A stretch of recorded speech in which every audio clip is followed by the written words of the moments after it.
Good morning students. मैं सुमेश बानी आप सभी का आपके अपने एकेडमी द सीजीपीएससी कोच में स्वागत करता हूं। चलिए आज हम पढ़ने वाले हैं आधुनिक भारत। आधुनिक भारत के अंतर्गत हम देखने वाले हैं कि किस तरह से भारत में अंग्रेजों ने शासन किया।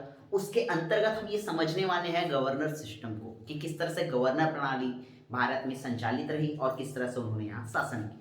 ठीक है, इनमें हम समझना है। देखिए गवर्नर को समझना है तो इससे पहले आपको ये कुछ पॉइंट समझने होंगे कि भारत में जब विदेशी कंपनियां आने लगी, मतलब यूरोपीय कंपनियों का जो आगमन होता है, ठीक है, तो एक कंपनी के बतौर यहाँ आए हुए होते हैं, लेकिन समय काल में उनकी महत्वाकांक्षाएं बढ़ते जाती है और वो यहाँ शासन के रूप में एक संचालित होने लगते हैं और एक पद ग्रहण करने लगते हैं।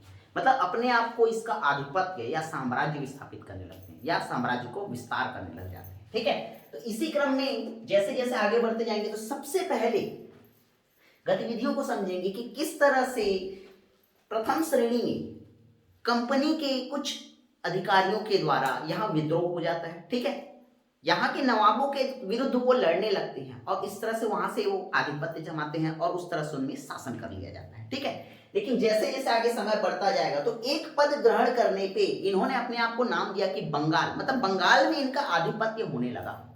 ठीक है, बंगाल में इन्होंने शासन तंत्र संचालित करने लगे। धीरे धीरे ये पद बढ़ने लगे, इनकी वैल्यू बढ़ने लगी कि हाँ ये अपने आप को यहाँ का राजा समझने लगे। ठीक है, समय जैसे जैसे बीतता गया तो ये बंगाल के गवर्नर से अब बंगाल के गवर्नर जनरल बनने लगे। तो 1772 की एक्टिविटीज जब आती है, रेगुलेटिंग एक्ट जब पारित होता है, तो ये अपने आप को भारत का बंगाल का गवर्नर जनरल डिक्लेयर कर देते हैं और गवर्नर जनरल बनकर आ जाते हैं। समय और जैसे जैसे बीतता जाएगा इनकी गतिविधियां बढ़ते जाएंगी, इनका आधिपत्य उत्तर भारत में, समूल उत्तर भारत में छाने लगेगा। ठीक है, मतलब पूरे उत्तर भारत में इनका शासन क्षेत्र, एक दूसरे से कपट नीति हो सकती थी, युद्ध नीति हो सकती थी, बहुत सारी नीतियों की वजह से ये भारत में शासन, मतलब इनका फैलाव होने लगा, विस्तार होने लगा। ठीक है, जिसका रिजल्ट ये रहता है कि 1833 में जब चार्टर एक्ट आता है तो इसके तहत ये समूल भारत का गवर्नर जनरल स्वयं को घोषित कर देते हैं। इसके बाद क्रम आगे बढ़ता जाता है, इनके अत्याचारों क्रूरता की हदें पार हो जाती है और रिजल्ट ये पहुंच जाता है कि अब 1857 का समय आता है और हमारे द्वारा स्वतंत्रता का प्रथम युद्ध लड़ा जाता है। यह युद्ध लड़ा जाता है कंपनी के अगेंस्ट लड़ा गया, उन विद्रोहियों के द्वारा लड़ा गया जिन्होंने भारत को इनसे मुक्ति दिलाने की कोशिश की। विद्रोही का दृष्टिकोण ये हो सकता है कि भारत को आजादी चाहिए, लेकिन भारत की आजादी से महत्वपूर्ण था उसमें एक मानव की आजादी, मानवता को बचाना, क्योंकि इन्होंने इतनी क्रूरता कर दिया था जिसकी कोई लिमिट नहीं थी। रिजल्ट ये हुआ कि इन्होंने इसके विरुद्ध लड़ा और यह लड़ाई का रिजल्ट हमको ये मिलता है या परिणाम हमको ये मिलता है कि अब कंपनी का शासन न रहा। अब यह ब्रिटिश महारानी के अधीन हो चला और उन्होंने भारत में एक नए पद का नाम दिया जिसके तहत, मतलब वो ब्रिटेन की महारानी के अंतर्गत भारत में वायसराय का पद प्राप्त हो जाता है। इस तरह से भारत में वायसराय का पद प्राप्त हुआ और भारत में वायसराय की प्रणाली प्रारंभ हो जाती है। समय जैसे जैसे बीतता जाएगा बहुत सारी गतिविधियां होंगी, हमारे बहुत सारे सेनानी मिलते जाएंगे और अंततः 1947 में जब भारत आजाद होता है, भारत आजाद भी होता है तो कैसा, अपने ही हिस्से को तोड़कर, मतलब एक समूल भारत दो गणराज्यों में विभक्त हो जाता है और इसके बाद स्वतंत्र भारत में हमारी गवर्नर सिस्टम की प्रणाली संचालित होती है जो कि 1950 तक संचालित रहती है। इन्हीं सब काम को अध्ययन करना है, तो इसके अंतर्गत मैं आपको पार्ट 1 लेकर चल रहा हूं जिसमें मैं आपको पढ़ाने जा रहा हूं बंगाल के गवर्नर को। बंगाल के गवर्नर को हमको समझना है तो इनके लिए हमको इनके नामों को याद रखना पड़ेगा। मैं जिस तरह से स्टोरियों को जोड़ते जा रहा हूं, जिस तरह से एक श्रृंखला बनाता चलूंगा, आपको उस श्रृंखला को ध्यान से समझना होगा, उस श्रृंखले के पॉइंट को समझना होगा, क्योंकि आपके प्रीलिम्स फैक्ट में जितने भी क्वेश्चन आपको देखने को मिलते हैं, चाहे किसी भी लेवल का कोई भी क्वेश्चन हो, आपको क्वेश्चन जो कुछ भी मिलता है कुछ यहीं से मिल रहा होता है। ठीक, तो इस तरह से इस वीडियो को आप एकदम ध्यान से समझेंगे और उसको समझने की कोशिश करेंगे। देखिए सबसे पहले नंबर पे आते हैं रॉबर्ट क्लाइव। रॉबर्ट क्लाइव का कार्यकाल होगा 1757 से लेकर 1760 की अवधि तक। अब 1757 से 1760 की अवधि में गतिविधियों में क्या क्या हुआ, ठीक है, तो देखिए 1757 में एग्जैक्टली ये बंदा जो रहेगा रॉबर्ट क्लाइव, रॉबर्ट क्लाइव यहां पर एक कंपनी का वफादार आदमी है। ठीक है, मतलब कंपनी का एक समझ लीजिए कि एक समय के बाद जो अनुभव योग्य हो जाता है तो अनुभव से परिपूर्ण एक सेनानी है। ठीक है, गतिविधियों में इसकी पर्सनल लाइफ को जब जानने की कोशिश करेंगे तो ये समझ में आता है कि यह एक निपुण सैनिक है, साथ ही एक राजनीतिज्ञ भी है। यही गतिविधियां थी कि इसने एक रणनीति गढ़ किया जिसके अंतर्गत पहला युद्ध प्लासी का युद्ध संचालित हुआ, जो कि आपका 23 जून 1757 को संचालित होता है। प्लासी का युद्ध किनके मध्य लड़ा गया? ठीक है, तो प्लासी का युद्ध बेसिकली नवाबों और अंग्रेजों के मध्य लड़ा गया। तो नवाब कौन? तो हमने बोला कि बंगाल का गवर्नर जनरल पढ़ रहे हैं हम। ठीक है, तो बंगाल के गवर्नर जनरल के अंतर्गत हमने बंगाल के नवाब से युद्ध करना पड़ा। तो बंगाल के इस समय तत्कालीन नवाब थे सिराजुद्दौला। लेकिन सिराजुद्दौला इसी कड़ी में थे जिसके साथ इन्होंने कूटनीतियों का यूज किया, प्रयोग किया, और अंततः रिजल्ट ये रहता है कि सिराजुद्दौला के उसके ही सेनापति और उसके दामाद, ठीक है, उसका सेनापति उसका दामाद रहेगा, है ना, मीर जाफर के द्वारा दगा मिलता है, धोखा दिया जाता है। रिजल्टेंट ये रहता है कि प्लासी का युद्ध रॉबर्ट क्लाइव के द्वारा जीत लिया जाता है। इस युद्ध का परिणाम से ये तो क्लियर हो जाता है कि कहीं ना कहीं अंग्रेजी व्यवस्थाओं का एक प्रादुर्भाव होने लगा, अंग्रेजों की महत्वाकांक्षाएं बढ़ने लगी। अब कंपनी का जो शासन था ना वो उभर कर आने लगा, वो ये सोचने लगे कि हम क्यों ना आगे बढ़ते चले। उन्होंने अपनी सत्ता को स्थापित किया, मतलब उन्होंने यहाँ पे बंगाल पे एक शासन तंत्र स्थापित किया कि नहीं, बंगाल पे हम कर सकते हैं, थोड़ा ऊपर की ओर उठने लगे। एक होता है ना कि एक समय के बाद एक लालच की भावना आती है, कुछ इस तरह से रॉबर्ट क्लाइव की गतिविधियां होने लगी। इसी क्रम में जब आगे बढ़ोगे तो आपको समझ में आता है कि 1759 बेंद्रा का युद्ध या बदरा का युद्ध भी कहा जाता है इसे। ठीक है, तो बेंद्रा का युद्ध होता है। बेंद्रा का युद्ध बेसिकली डचों के अगेंस्ट में, डचों के विरुद्ध अंग्रेजों के द्वारा लड़ा गया युद्ध है, जिसमें अंग्रेजों ने डचों को पूरी तरह पराजित किया। अब यहां पे डच क्यों पराजित हो गए? तो डच के पराजय का सबसे बड़ा कारण बनता है उसके अपने अधिकारियों का निपुण ना हो पाना या कूटनीति से दूर रहना, सच कहे तो साफ सुथरा रहना, या सरकारी महत्वाकांक्षाओं से दूरी बनाकर रहना। इसके अलावा लालसा कि अंग्रेजों को उनके पदों से विमुक्त कराने की लालसा। इनकी गतिविधियों को ध्यान में रखकर रॉबर्ट क्लाइव ने इन पर हमला किया और अंततः बेंद्रा नामक जगह पर, जो चिंसुरा के पास पड़ता है, चिंसुरा इनकी कोठी रहेगी ना जिसमें इन्होंने कारखाना स्थापित किया हुआ था डचों ने, तो उस डचों के इस कारखाने के पास, चिंसुरा के पास एक बेंद्रा नाम का जगह है, यहां पर यह युद्ध लड़ा गया जिसमें डचों का पराजय हुआ। और डचों का पराजय होने के बाद डच यहां से निष्कासित हो जाते हैं और यहां से निष्कासित होकर वो इंडोनेशिया को अपना आधिपत्य या उपनिवेश बना लेते हैं। ठीक है, अगले क्रम में देखते हैं तो 1760 की अवधि दिखाई देती है जिसमें हमको एक वांडीवर्स का युद्ध नजर आता है। वांडीवर्स का युद्ध किनके मध्य लड़ा गया है? तो वांडीवर्स का युद्ध लड़ा गया फ्रांसीसियों के विरुद्ध। ठीक है, फ्रांसीसियों के विरुद्ध बेसिकली अगर बात करेंगे तो यह 3 युद्ध में से एक युद्ध है, तीसरा युद्ध है। हम यहाँ जब हम पिछले एक सेशन में जो पढ़ चुके हैं उसके अकॉर्डिंग हमने ये समझा कि किस तरह से अंग्रेज और फ्रांसीसियों के मध्य युद्ध होते थे। तो अंग्रेज और फ्रांसीसियों के मध्य जो भी युद्ध लड़े गए वो कर्नाटक के मैदान में लड़े गए, इसीलिए इसे कर्नाटक का युद्ध कहा जाता है। और ये वांडीवर्स का युद्ध की अवधि, अगर मैं इस युद्ध की शुरुआत की बात करूं तो यह युद्ध कहीं ना कहीं 1756 से संचालित होकर 63 तक चला है, क्योंकि यह अंग्रेजों और फ्रांसीसियों के मध्य लड़ा गया यूरोप का सप्तवर्षीय युद्ध कहलाता है। लेकिन इसके अंतर्गत जब यूरोप में लड़ा गया, ठीक है, अर्थात पेरिस में लड़ा गया, ये समझिए उस चीज को, ठीक है, क्योंकि पेरिस का यहाँ पे समझौता होना होता है। जब यहाँ लड़ा जाता है तो इसका रिजल्ट ये रहता है कि यहाँ भी, मतलब भारत में भी तो अंग्रेज और फ्रांसीसी दोनों थे, शासन कर रहे थे, मतलब अपनी अपनी कंपनियां संचालित कर रहे थे। इस दौरान इन्होंने इनके अगेंस्ट में युद्ध लड़ लिया और इन्हें पराजित कर दिया। इस तरह से वांडीवर्स के युद्ध के द्वारा फ्रांसीसियों का यहाँ से पूर्णतः सफाया हो जाता है और फ्रांसीसी यहाँ से निष्कासित हो जाते हैं। इस प्रकार से यहाँ पे अंग्रेजों ने अपनी व्यवस्था, अपनी कंपनी को सुदृढ़ किया, अपने इरादों को एक निपुणता लाया कि हाँ हम यहाँ पे हैं, हमारा यहाँ पे शासन चलता है। शासन चलता है इन सेंस कि हम यहाँ पे, हमारी जो कंपनी है वह एक पूर्ण या एक रूपता में अधिकार है, एक छत्र अधिकार जो बोलते हैं ना कि सब कुछ मेरा है, कुछ इस तरह से इन्होंने अधिकार हासिल किया। आगे देखते हैं, इसके बाद अगले क्रम में आते हैं वेंसिटार्ट। वेंसिटार्ट का कालक्रम रहता है 1760 से लेकर 1765 की अवधि तक।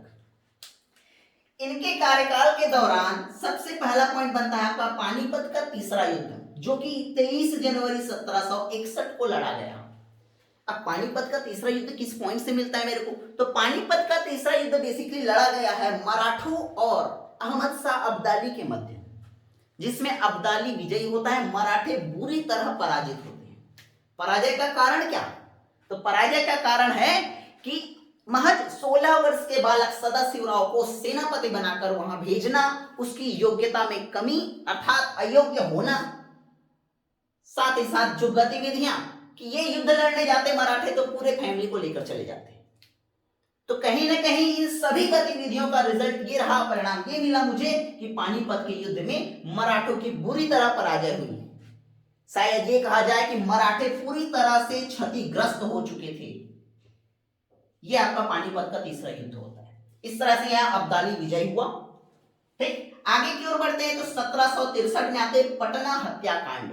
ये कैसा हत्याकांड है, देखिए इन सभी चीजों को आपको समझने के लिए एकदम बेसिक में जाना पड़ता है। हमको जब स्वतंत्र साम्राज्य स्वतंत्र शासन को पढ़ते हैं जब, ठीक है, राज्य अलग अलग स्वतंत्र राज्य होकर चल रहे थे, जिसमें एक बंगाल था।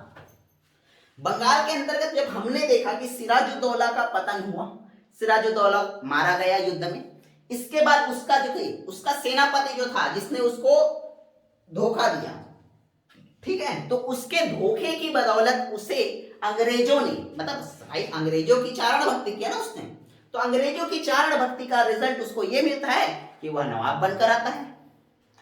वो नवाब बना, लेकिन उसके समय कुछ उसकी महत्वाकांक्षाएं जब बढ़ने लगी तो अंग्रेजों ने उसको हटाकर उसके दामाद मीर कासिम को बना दिया। मतलब 1760 की अवधि एक ऐसी रहती है जिस अवधि में बंगाल का नवाब मीर कासिम बन जाता है। मीर कासिम जब बनता है तो समय काल में देखता है कि अंग्रेज अपनी गतिविधियों से बाज नहीं आ रहे हैं, अंग्रेजों के अधीन में दबता चला जा रहा हूं, तो अंग्रेजों की कूटनीतियों से दूर रहने के लिए इसने अपने आप को हस्तांतरित किया और अपने आप को पटना में स्थापित करने की कोशिश किया। परंतु अंग्रेजों ने यहां भी गतिविधियां प्रारंभ की, तब पटना में अंग्रेजों को इसने हत्याकांड का एक गतिविधियों में सम्मिलित कराया और उसमें उनकी हत्या की। इसमें बहुत सारे अंग्रेजों को मारा गया, जिससे अंग्रेज इसके खिलाफ, मतलब मीर कासिम के खिलाफ कुपित हो गए, क्रोधित हो गए और उन्होंने उसे मारने का निश्चय किया। ठीक है, तो यहां से ये भागता हुआ चलेगा। देखिए यहां से निष्कासित खुद ब खुद हो चुका है ना, अब अंग्रेज इसका पीछा कर रहा है। ये महाराज जी भागते भागते पहुंच जाते हैं अवध। अब अवध में क्या स्टोरी चलती है, तो इसी से जुड़ता है आपका ये सबसे महत्वपूर्ण पॉइंट, जो शायद भारतीय दृष्टिकोण से, आधुनिक भारत के दृष्टिकोण से बक्सर का युद्ध एक, जो बोलते हैं ना तुरुक का इक्का बन पाना, कुछ इस तरह से बनकर उभर आया कि जब यह अवध पहुंचा तो अवध में देखता है कि जो नवाब है मुगल सम्राट शाह आलम द्वितीय वह उपस्थित है, साथ ही अवध के नरेश शुजाउद्दौला भी उपस्थित है। और ये इन तीनों ने गठबंधन बनाया और गठबंधन बनाकर अब अंग्रेजों के खिलाफ युद्ध किया। परंतु इनके पास तो तलवार है, ये तलवार से लड़ते, ठीक है, परंतु अंग्रेज अपने तोप, अपने जब जितने भी इनके पास हथियार थे, आधुनिक हथियारों से ये युद्ध कर रहे थे। रिजल्ट ये होता है कि बक्सर का युद्ध, जो कि 22 अक्टूबर 1764 को लड़ा गया, मीर कासिम, शुजाउद्दौला, शाह आलम द्वितीय तथा अंग्रेजों में अंग्रेज सेनापति मैटकॉफ, इनके बीच जब लड़ा गया था, इसमें अंग्रेजों की विजय हो जाती है, अंग्रेज इसमें विजित हो जाते हैं। और यह युद्ध, इस युद्ध का परिणाम ये रहा कि यहां से भारत में अंग्रेजी सत्ता का जन्म हुआ, शासन संचालित हुआ। इस तरह से हम ये बोलेंगे कि देखिए यहां पर जो एक व्यवस्था जो आई थी, यहां पर मैंने बोला कि केवल एक अंग्रेजों को लगने लगा कि हाँ हमारा आधिपत्य है, परंतु यहाँ पे वो सुदृढ़ हो गए, 100% फिक्स हो गए कि हाँ हमारे यहाँ शासन है। और इस तरह से इन्होंने बंगाल पर आधिपत्य कर लिया और इस तरह से समूल भारत पर कब्जा करने का यहाँ से एक निशाना साधा या लक्ष्य बनाया। ठीक है, चलिए इसके आगे चलते। अब ये बक्सर का जो युद्ध हुआ, इसका परिणाम देखने को मिलेगा आपको 1765 की अवधि में। तो देखिए वेंसीटार्ट के कालक्रम में ये गतिविधियां हुई। इसके बाद जो रॉबर्ट क्लाइव था इसको फिर से बुलाया गया यहां पे, और ये बंदा आकर यहां पर इनके साथ संधि करता है, क्योंकि इनकी गतिविधियों को, नवाबों को जो जानता था या जो राजनीतिज्ञ था, वो पद तो इसने मिला हुआ था ना, इसे प्राप्त था। रॉबर्ट क्लाइव वो इंसान था जो सैनिक के साथ साथ एक राजनीतिज्ञ भी था। ठीक, तो इसने इलाहाबाद की संधि में हस्तक्षेप किया, और इलाहाबाद की संधि किया किसके साथ? तो अवध के नरेश शुजाउद्दौला और जो मुगल सम्राट थे शाह आलम द्वितीय, इन दोनों के साथ। तो दो अलग अलग तिथियों पे इनके साथ समझौते हुए, जिसमें पहला समझौता होता है 12 अगस्त 1765 को। 12 अगस्त 1765 को जो समझौता होता है वो होता है मुगल सम्राट शाह आलम द्वितीय के साथ, जिसके अंतर्गत अवध के कुछ क्षेत्र जैसे कि कड़ा हो गया, इलाहाबाद हो गया, है ना, इन सभी क्षेत्रों को आपके मुगल सम्राट को दे दिया जाता है, और मुगल सम्राट को पेंशन देकर बैठा दिया जाता है। लगभग 26 लाख रुपए इनको पेंशन मिलती है। इसके अलावा इनको निःशुल्क व्यापार और दीवानी का अधिकार प्राप्त हो जाते हैं। ठीक, इसी तरह से 16 अगस्त 1765 को शुजाउद्दौला के साथ समझौता किया जाता है, और कड़ा और इलाहाबाद जो इनको प्रदान किया जा चुका है, ठीक है, इसको छोड़कर बाकी जो चीजें रहेंगी आधिपत्य में, उसको प्रदान किया गया नजमुद्दौला को। अब ये नजमुद्दौला कौन है? तो सिराजुद्दौला के ये जो पदक्रम बढ़ता रहेगा उसमें क्या करेंगे, मीर कासिम के जो बाद का जो शासक बनेगा वो होता है नजमुद्दौला, उसको प्रदान कर देते हैं, क्योंकि वो अंग्रेजों के अधीन कार्यरत है। ठीक, और यहां पर एक नया पॉइंट लाते हैं, ये द्वैध शासन, दोहरा शासन। दोहरा शासन का यहां पर नियम आता है। इसके अंतर्गत दो पॉइंट होती है। द्वैध शासन को अगर समझना है तो इसके लिए आपको ये चीजों को जानना होगा। एक होता है निजामत, एक होता है दीवानी। निजामत वो चीज होती है जो उसकी मूल राशि है, जो उसकी मूल वैल्यू है, या जो मूल मेहनत है वो। लेकिन दीवानी उसके ऊपर जो कर लगते हैं, एक्सेस जो अलग से लगा हुआ है, जो एक्चुअल में कमाई है, वो चीज होता है। तो इस पर अधिकार अंग्रेजों ने कर लिया, और इस पर जो आधिपत्य था, भाई मुगल सम्राट है तो मुगल सम्राट तुम निजामत को संभालो। ठीक है, तो इस तरह से यह द्वैध शासन का नींव पड़ा। तो प्रश्न बनता है कि द्वैध शासन का नींव या द्वैध शासन का जन्मदाता कौन है भारत में? तो आप आंसर लगाएंगे रॉबर्ट क्लाइव। ठीक है, चलिए आगे की ओर बढ़ते हैं। इसके बाद क्या होता है, रॉबर्ट क्लाइव यहां से चले जाते हैं। ठीक है, इसके बाद ये भारतीय संसद में आते हैं। तो यहां पर एक इनके संबंधित एक पॉइंट बताता हूं। इस बंदे ने यहां से जाने के बाद ब्रिटिश संसद में इसको स्थान मिला, वहां मुद्दे चलते गए समय काल में। अभी 67 में नहीं गया, बाद में जाएगा ना, अभी यही है, लेकिन समय काल में वहां से चला जाएगा, अगले पद में नहीं आने वाला है ना। लेकिन इस बंदे ने आत्महत्या किया है, ये आपको ध्यान में रखना होगा। कारण क्या है, आत्महत्या का कारण क्या था? तो देखिए, इसे सबसे बड़ा मनोवैज्ञानिक या मनोरोगी कहा गया है। ये मनोरोगी था। कुछ इतिहासकार इसको ये भी बोलते हैं कि ये नस्लवादी गतिविधियों में शामिल रहा करता था। भारत में जो समय काल में आप आगे बढ़ते जाएंगे तो जो अकाल पड़ेगा उसका कहीं ना कहीं रीजन, कहीं ना कहीं कारण, जो गलत रणनीति होती थी वो था रॉबर्ट क्लाइव की रणनीतियां।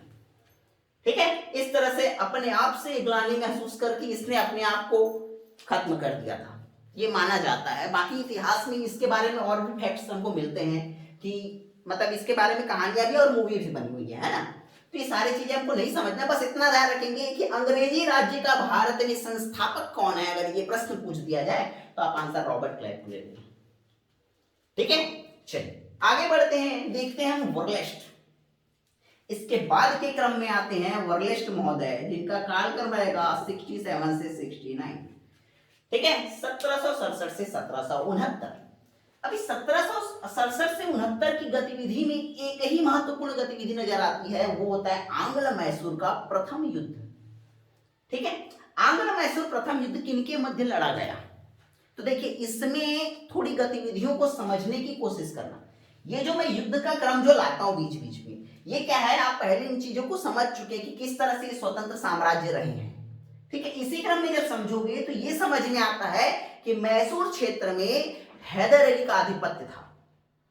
ठीक है, लेकिन समय काल में जब हमने देखा तो आंग्ल जो अंग्रेज थे, अंग्रेज मराठा निजाम इन सभी को शामिल कर एक गठबंधन बनाते हैं, और जो आपका हैदर अली है इसके बढ़ते हुए प्रभुत्व के खिलाफ एक युद्ध लड़ते हैं।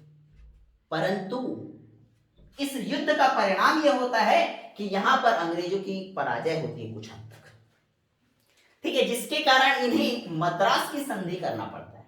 तो आपके पास पेपर के पॉइंट ऑफ व्यू से महत्वपूर्ण प्रश्न बनता है कि आंग्ल मैसूर प्रथम युद्ध कब हुआ है, तो 1767 से लेकर 69 के दौरान हुआ है। और इस युद्ध का परिणाम क्या था, तो इस युद्ध का परिणाम था मद्रास की संधि। ठीक है, अगले क्रम में बढ़ते हैं, देखेंगे अब अगले क्रम में आते हैं कार्टियर। कार्टियर महोदय का कालक्रम है 1769 से लेकर 1772। देखिए इस दौरान गतिविधियों को समझते हैं। अब यहाँ पे 1770 मतलब 1770 के प्रारंभिक चरण में, मतलब एकदम समझ लो जनवरी के आसपास या 69 के लास्ट में, ठीक है, इस समय भारत में अकाल पड़ता है। अकाल का कारण, अकाल की कोई एक रीजन, एक कारण नहीं हो सकता, इसके बहुत सारे कारण हो सकते हैं। हो सकता है गलत रणनीति, हो सकता है गलत तरीके से किसानी, हो सकता है किसी प्रकार की आपदाएं हो जाना, हो सकता है प्राकृतिक विपत्तियों का आगमन हो जाना, बहुत सारे रीजन हो सकते हैं। और अकाल मतलब आदमी का एक एक दाने के लिए मर जाना या तड़पना, ये अकाल होता है। तो भारत में इस समय बहुत ही ज्यादा अकाल पड़ा। इस अकाल का फल ये मिलता है कि समय काल में ये गतिविधियों में परिवर्तित हो जाता है और भारत के द्वारा यहाँ पर पहला श्रमिक विद्रोह संचालित किया जाता है। अब ये श्रमिक विद्रोह यहाँ पे क्या होता है, तो ये श्रमिक विद्रोह बेसिकली आप सन्यासी विद्रोह या फकीर विद्रोह के नाम से जानते हैं, क्योंकि है तो फकीरों के द्वारा लड़ा जा रहा है। भाई भूखे हैं, कुछ खाने को मिला नहीं, लूट रहे हैं, लूटपाट मचा रहे हैं, अंग्रेजी सत्ता को या जो भी शासन प्रणाली जो भी चल रही है उनके सरकार के खजाने को लूट रहे हैं और विद्रोह करते जा रहे हैं। तो इन सभी विद्रोह का रिजल्ट ये मिलता है कि सन्यासी विद्रोह जो संचालित चल रहा है, इसी के अकॉर्डिंग यह भारत का पहला श्रमिक विद्रोह बन जाता है, जिसके अंतर्गत कुछ महत्वपूर्ण तथ्य भी हो सकते हैं कि जैसे इसके प्रमुख नेता कौन कौन से, तो बहुत सारे नेताओं के नाम लेता है, कुछ इंपॉर्टेंस को देख लेते हैं। जैसे भाई मंजर शाह, मूसा शाह, भवानी पाठक, इस तरह से नाम मिलते हैं।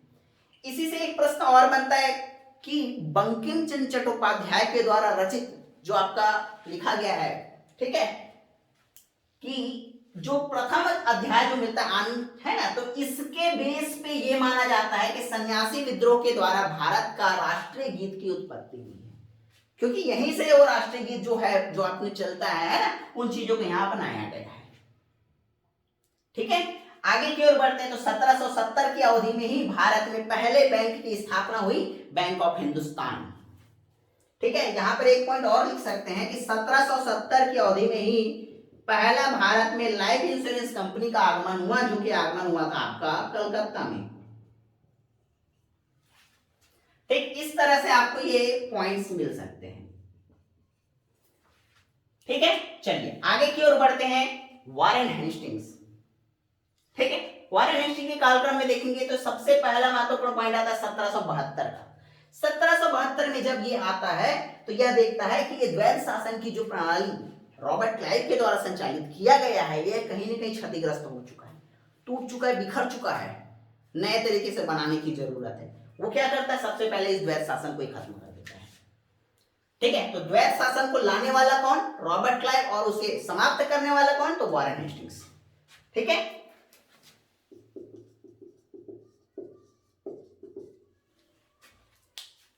अगले क्रम में देखेंगे 1773। 1773 में पास हुआ एक रेगुलेटिंग एक्ट, मतलब रेगुलेट करने के लिए, प्रॉपर तरीके से चलाने के लिए, नियमित करने के लिए इन्होंने एक एक्ट लाया, जो आपका रेगुलेटिंग एक्ट कहलाता है 1773 का। इसी के अंतर्गत जो बंगाल के गवर्नर का पद था, यह बंगाल के गवर्नर जनरल के पद में पदोन्नति को प्राप्त होता है या नामित होता है।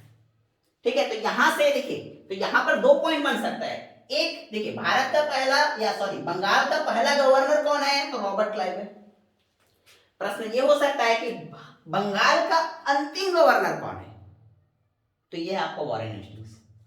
और इसी क्रम में आगे बढ़ोगे तो ये मिल सकता है कि बंगाल का प्रथम गवर्नर जनरल कौन है, इसका भी आंसर हो जाएगा वॉरेन हेस्टिंग्स, 1773 के एक्ट की वजह से।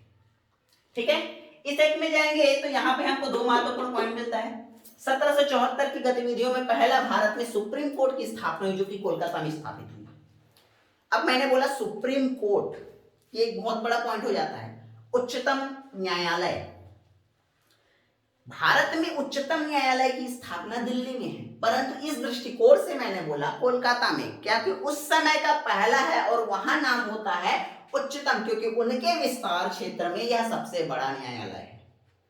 ठीक है, क्योंकि जो सिचुएशन जो था, जो क्रिएट हो चुका था, उसमें बंगाल का प्रभुत्व बढ़ता चला आ रहा था। ठीक है, तो कोलकाता में सुप्रीम कोर्ट की स्थापना कब हुई? ये प्रश्न बहुत बार पूछे जा चुके हैं, 1774 में। ठीक है, आगे बढ़ते हैं। 1774 में ही जनरल पोस्ट ऑफिस की स्थापना हुई है और संचालित रहेंगे। ठीक है, आगे चलेंगे, बाकी इनके बारे में और भी जानकारियां होती है। ठीक है, जो आपके कॉन्स्टी सेक्शन में बहुत ज्यादा इंपॉर्टेंट हो जाता है ना। चलिए अपन इसमें आगे की ओर बढ़ते हैं। अगले क्रम में हम देखेंगे 1775 का अवधि। 1775 की अवधि में महत्वपूर्ण हो जाता है सूरत की संधि। अब ये सूरत की संधि किनके बीच हुई?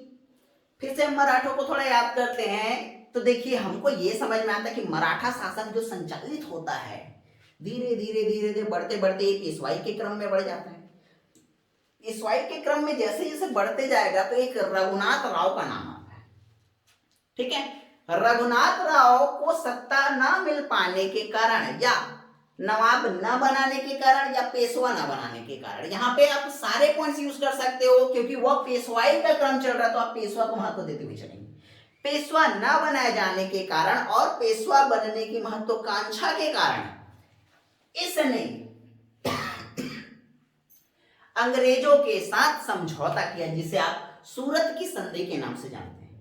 इस संधि के तहत यह होता है समझौता कि हम मराठों से लड़ेंगे। कौन बोलेगा? अंग्रेज। हम मराठों से लड़ेंगे और तुम्हें बना देंगे पेशवा, लेकिन हमारी शर्त यह होगी कि तुम जो गुजरात क्षेत्र है, भड़ौच, ठीक है, और सूरत, ये दो क्षेत्रों का जो पूरा आधिपत्य होगा वो हमें प्रदान करोगे। इस तरह से यह इनके मध्य संधि होता है और इस तरह से यहाँ पे प्रथम आंग्ल मराठा युद्ध संचालित हो जाता है 1775 से 82। ठीक है, इस युद्ध के चलते मराठों की पराजय होती है और मराठों के पराजय का ये परिणाम होता है कि उनको करना पड़ता है सालबाई की संधि, जो कि संचालित होगा 1782 में। ठीक, जिसके तहत अंग्रेज मराठों पर आधिपत्य जमाएंगे, उन पर शासन करेंगे, उनको अपने उनके आधिपत्य में उनकी सेना भी रहेगी। ठीक है, इस तरह से अंग्रेज इनके साथ समझौता कर रहे हैं। अगले क्रम में देखते हैं तो 1780 फिर से एक महत्वपूर्ण पॉइंट मिलता है कि भारत का पहला समाचार पत्र प्रकाशित होता है। तो भारत का पहला समाचार पत्र कौन सा है? बंगाल गजट।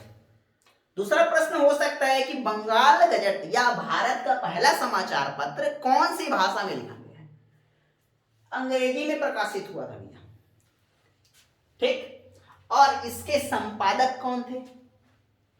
तो इसके संपादक थे हिक्की, जेम्स ऑगस्टस हिक्की।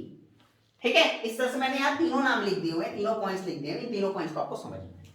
ठीक है, अगले क्रम में फिर से आगे की ओर बढ़ते हैं तो हम देखेंगे 1780 से 84, फिर से एक लंबा कालक्रम दिखाई दे रहा है। देखो, इसमें होता है दूसरा आंग्ल मैसूर युद्ध। देखिए, यहां पहला आंग्ल मैसूर युद्ध, अगले क्रम में मिल रहा है दूसरा आंग्ल मैसूर युद्ध।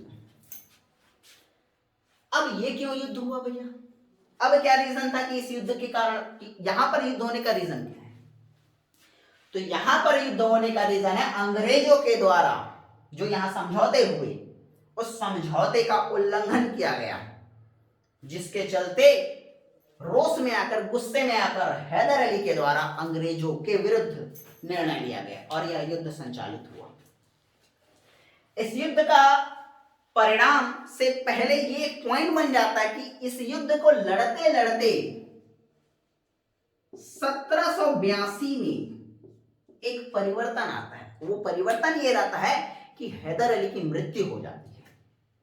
अब हैदर अली की मृत्यु होने पर इस युद्ध को संचालित कौन करेगा? तो यहां पर इस युद्ध का या अपनी सेना का बागडोर संभालेगा उसका पुत्र टीपू सुल्तान। ठीक है, तो टीपू सुल्तान के द्वारा यह युद्ध संचालित किया गया और अंततः मैसूर की संधि के द्वारा इस युद्ध को समाप्ति किया गया, क्योंकि टीपू सुल्तान अभी नए थे, इस युद्ध में उनकी पराजय होती है। अंततः उन्हें मैसूर की संधि करनी पड़ जाती है और मैसूर का क्षेत्र अंग्रेजों को प्रदान करना पड़ जाता है। आगे की ओर बढ़ते हैं। अब देखेंगे 1781 में भारत में पहले मदरसे का स्थापना हुआ। पहला मदरसा कहाँ स्थापित हुआ भैया? तो ये स्थापित हुआ है आपका कोलकाता। ठीक, तो भारत में पहला मदरसा का स्थापना कोलकाता में हुआ। आगे बढ़ते हैं, 1782 की अवधि में आते हैं तो बनारस हिंदू कॉलेज की स्थापना। बनारस हिंदू विश्वविद्यालय एक पॉइंट होता है, बनारस हिंदू कॉलेज एक पॉइंट होता है। यहां पे आपको समझना है बनारस हिंदू कॉलेज की स्थापना कब हुई? तो 1782 में हुई। इसके संस्थापक कौन थे? तो जोनाथन डंकन थे। ठीक है, अगले क्रम में देखेंगे 1782 में ही गीता का अंग्रेजी में अनुवाद किया गया। किसके द्वारा? तो प्रश्न का उत्तर होगा आपका विलियम विल्किंसन के द्वारा गीता का अंग्रेजी में अनुवाद 1782 की अवधि में किया गया। ठीक है, इस तरह से वॉरेन हेस्टिंग्स की गतिविधियां नजर आती हैं। और इसके बाद यहाँ पे एक महत्वपूर्ण पॉइंट याद रखिए कि वॉरेन हेस्टिंग्स को भारत में न्याय व्यवस्था का जन्मदाता माना जाता है। आपके लिए एक पॉइंट ये भी हो सकता है कि इस तरह की गतिविधियों से वॉरेन हेस्टिंग्स न्याय का जन्म कैसे दिया? तो भाई इन सभी चीजों को संचालित कर रहा है ये बंदा। ये सारी चीजें संचालित जो हो रही है इनके पीछे कारण यही रहेगा, क्योंकि यहाँ पे गवर्नर जनरल के पद पे विराजमान है। ठीक है, तो इस तरह से आपको बंगाल के गवर्नर के पद के क्लियर होते हैं। ठीक है, आगे हम अगले वाले सेशन में आप लोग क्या देखने वाले रहोगे? तो अगले क्रम में आप बंगाल के गवर्नर जनरल को पढ़ेंगे, जिसका प्रारंभ यहीं से हो रहा है। भाई 72 से गतिविधियां चेंज हो चुकी है, तो मतलब यहीं से क्रम चल रहा होगा, लेकिन ये पॉइंट इसके अंतर्गत आता है, इसलिए मैंने इसको यहाँ पे डील किया। अब पेपर पॉइंट ऑफ व्यू से हमारे पास क्वेश्चन क्या रहते हैं? पूरे बोर्ड पे जितना लिखा है ये सभी क्वेश्चन अपने आप में इंपॉर्टेंट हो जाता है। देखिए किस तरह से क्वेश्चन बन सकते हैं। भारत में अंग्रेजी संस्थापक का या अंग्रेजी राज्य का संस्थापक कौन है? Robert Clive. ठीक है, प्लासी का युद्ध कब संचालित हुआ है? 23 जून 1757 को हुआ है ना। बेंद्रा का युद्ध कब हुआ है? किसके अगेंस्ट हुआ है? डचों के विरुद्ध हुआ, 1759 में हुआ है। वांडी वास का युद्ध जिसमें फ्रांसीसियों का पूर्णतः व्हाइट वॉश हो रहा है, ये किनके साथ हुआ? किनके अगेंस्ट में हुआ? तो फ्रांसीसियों का अंग्रेजों के अगेंस्ट में हुआ है 1760 की अवधि में, जो कि एक महत्वपूर्ण पॉइंट बन जाता है कि सप्तवर्षीय युद्ध का ही कहीं ना कहीं अंग है। लड़ाई वहां किया गया, रिजल्ट यहां निकल कर आ रहा है ना। वेल्सिटार्ड के पॉइंट में देखेंगे तो आपको पानीपत का तीसरा युद्ध पूछा जाता है पेपर में कि कब हुआ या किनके बीच हुआ। तो आपको याद रखना भी है कि हाँ मराठों और अब्दाली के मध्य हुआ है। तो मराठों से सेनापति कौन था? सदाशिव राव था। ठीक है, अगले क्रम में पटना हत्याकांड कुछ ज्यादा खासा नहीं है, बट याद रखेंगे कि मीर कासिम के द्वारा संचालित किया गया है। ठीक है, इसके बाद आपका बक्सर का युद्ध बहुत ही ज्यादा इंपॉर्टेंट, कब हुआ? तो 22 अक्टूबर 1764 हुआ, क्योंकि अंग्रेजी जो प्रशासन की नींव जो पड़ी है उसका कारण होता है बक्सर का युद्ध। अगले क्रम में देखोगे तो ये इलाहाबाद की संधि किनके मध्य हुई है? बताना होगा आपको कि 12 अगस्त को जो संधि होता है 12 अगस्त 1765 को हुआ, यह मुगल सम्राट के साथ हुआ है, लेकिन 16 अगस्त 1765 को हुआ यह अवध के नवाब के साथ हुआ है। ठीक है, इसी तरह से वर्लिस्ट आपका वर्लिस्ट वाले पॉइंट बनेगा कि आंग्ल मैसूर युद्ध। ठीक है, इस युद्ध का समाप्ति क्या है? तो मद्रास की संधि से समाप्ति है। कार्टियर का पढ़ेंगे तो इसके अंतर्गत श्रमिक विद्रोह होता है। तो इंपॉर्टेंट सन्यासी विद्रोह कब संचालित रहा? सन्यासी विद्रोह के लिए एग्जैक्टली ये मुद्दा नहीं है। सन्यासी विद्रोह का कालक्रम अगर मैं बात करूंगा तो 1763 से संचालित चला आ रहा है, क्योंकि सन्यासियों के द्वारा कहीं न कहीं गतिविधियां हो ही रही थी, परंतु इस समय अकाल पड़ने के कारण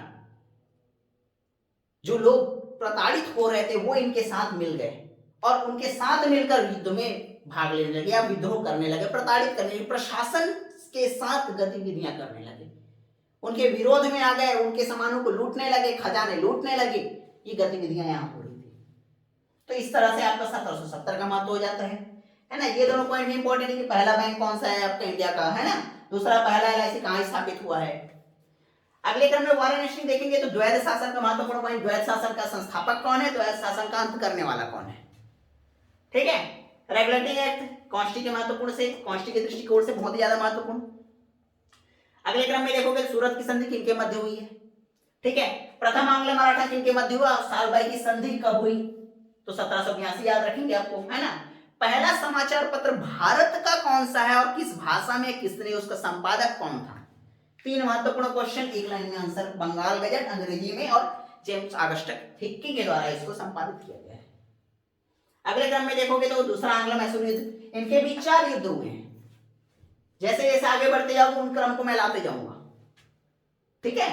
तो दूसरा आंग्ल मैसूर युद्ध, इसका समाप्ति किसके साथ हुआ? तो ये मैसूर की संधि के साथ हो रहा है। अगले क्रम में फिर से आगे की ओर बढ़ोगे तो देखते हो कि प्रथम मदरसा, भारत में पहला मदरसा कहां स्थापित हुआ, कब हुआ? 1782-81 में हुआ है आपका कोलकाता में।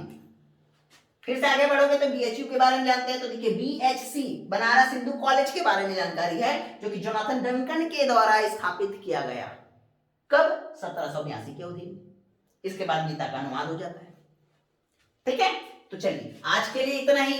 आने वाले में वीडियो में अपन देखेंगे बंगाल के गवर्नर जनरल, ठीक है। तो गवर्नर जनरल की स्टडी करने के लिए आप इनसे जुड़े हैं, ठीक है। चलिए, थैंक यू।